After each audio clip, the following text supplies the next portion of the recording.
7 minutos com Emmanuel. Carta aos Filipenses, capítulo 1, versículo 10. Comentário do livro Segue-me, capítulo 25, intitulado Problemas do Amor.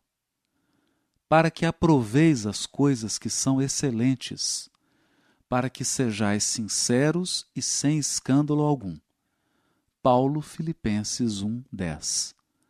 Comenta o benfeitor.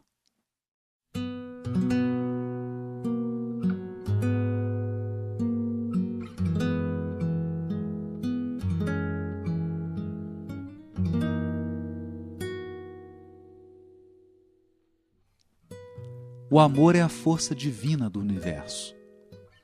É imprescindível, porém, muita vigilância para que não o desviemos na justa aplicação. Quando um homem se devota de maneira absoluta aos seus cofres perecíveis, essa energia no coração dele denomina-se avareza.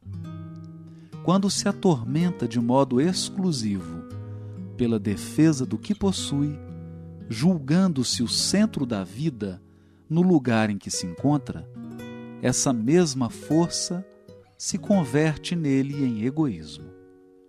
Quando só vê motivos para louvar o que representa, o que sente e o que faz, com manifesto desrespeito pelos valores alheios, o sentimento que predomina em sua órbita chama-se inveja.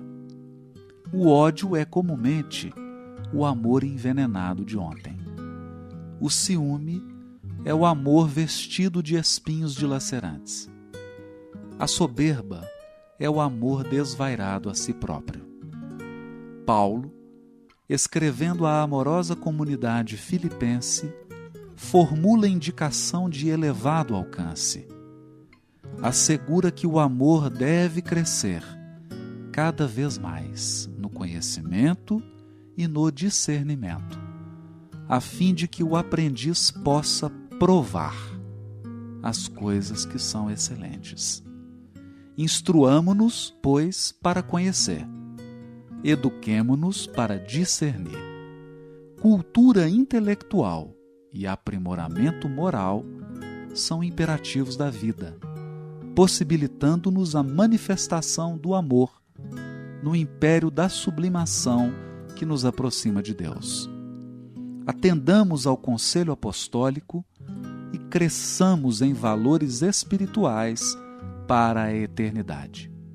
Porque muitas vezes o nosso amor é simplesmente querer, e tão somente com o querer é possível desfigurar impensadamente os mais belos quadros da vida.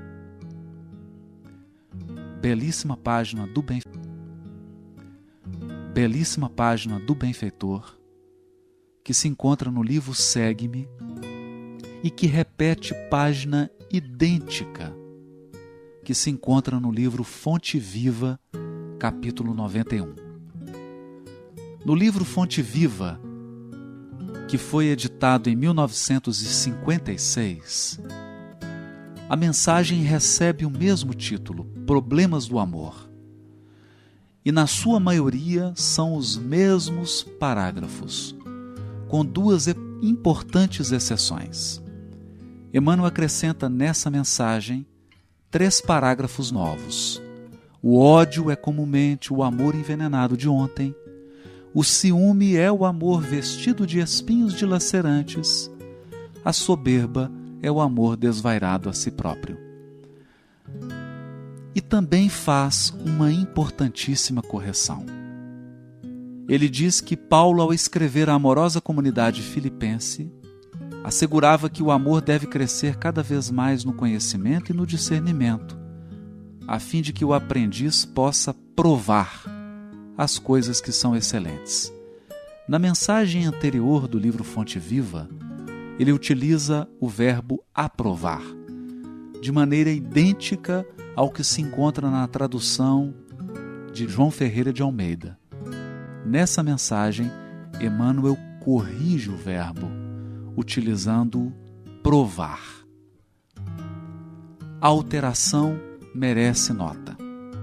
De fato, no original grego, o verbo utilizado é dokimazen, que significa testar, examinar, segundo consta na Nova Chave Linguística do Novo Testamento Grego, editado por duas editoras, Agnus e Targumim, obra de dois alemães, Wilfried Halbeck e Heinrich von Siebenthal.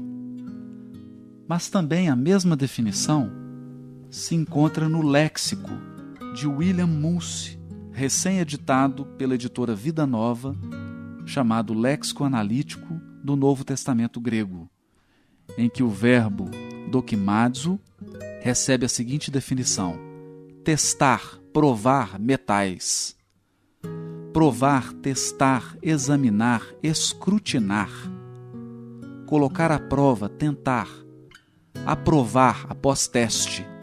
Julgar digno, escolher.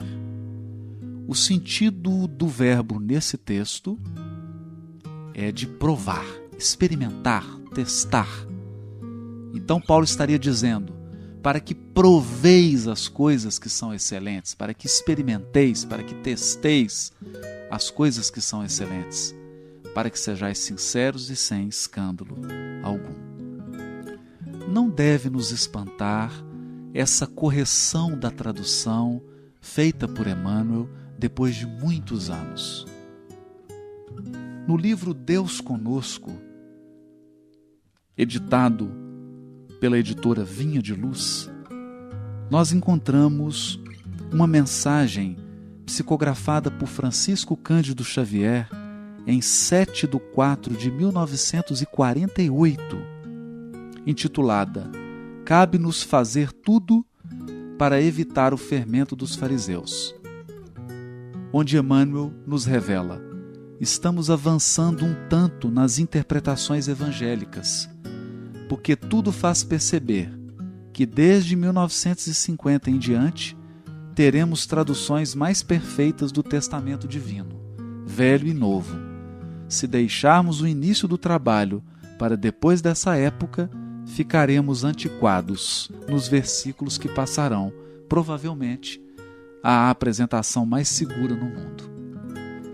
Esperemos em Cristo, desejando-vos tanto quanto para nós a sua paz.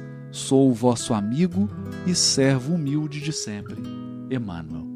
O próprio benfeitor confessando que estava em permanente processo de aperfeiçoamento, em permanente processo de estudo e, mais que isso, acompanhando o progresso dos estudos do Novo e do Velho Testamento no mundo, a fim de que a sua linguagem, a sua abordagem estivesse em consonância com os avanços do mundo e revelando ele mesmo uma contínua disposição para o aprimoramento. Essa fala de Emmanuel nos recorda outra mensagem psicografada por Francisco Cândido Xavier em 6/10/1943, ditada pelo espírito de Arthur Joviano e publicada no livro Sementeira de Luz, também da editora Vinha de Luz. Arthur Joviano comenta: o ligeiro estudo da Bíblia que vocês fizeram antes da reunião nos fez muito bem.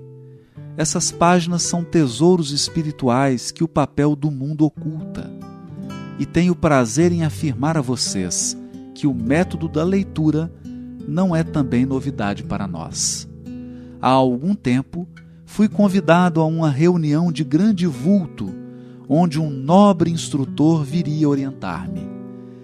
Quero dizer-lhes, porém, que o mentor figurou o Novo Testamento como maravilhoso edifício, cujas torres atravessavam a extensão dos céus. Primeiramente vimos a imagem por ele mentalizada a pleno espaço.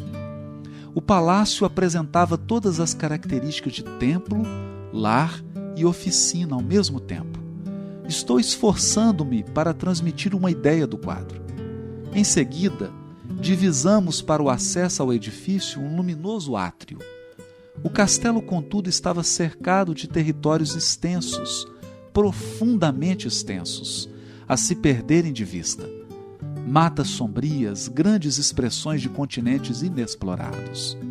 A paisagem era prodigiosa quando ouvimos-lo demonstrar que o edifício significava o Evangelho, o átrio, os provérbios de Salomão e os territórios extensos, as sendas vastíssimas das experiências humanas, simbolizando caminhos dos profetas, representando então os trabalhadores diversos. Eis porque a humanidade experimenta atualmente o uso de chaves divinas, como os servos antigos não possuíam. Podemos alcançar o átrio e penetrar o edifício, disse-nos o instrutor generoso, mas não podemos fugir ao serviço da experiência. Por esta razão, a leitura sagrada nos dias de hoje é mais um acréscimo de misericórdia que expressão de trabalho propriamente dita, porque os profetas ainda não haviam recebido no mundo a estrela do Natal e nem a visão da Jerusalém libertada, princípio e fim do Novo Testamento, lutando com as tremendas dificuldades que os seus escritos evidenciam. Subamos, pois, ao edifício da nova mensagem, para que nosso esforço nas terras extensas se faça mais profícuo. Para mim, constituiu o fato uma providência de utilidade inconteste, apesar de reconhecer minha incapacidade para exprimir toda a ocorrência, bem como a profundeza do ensino. Continuo a esforçar-me pela tranquilidade dos netos.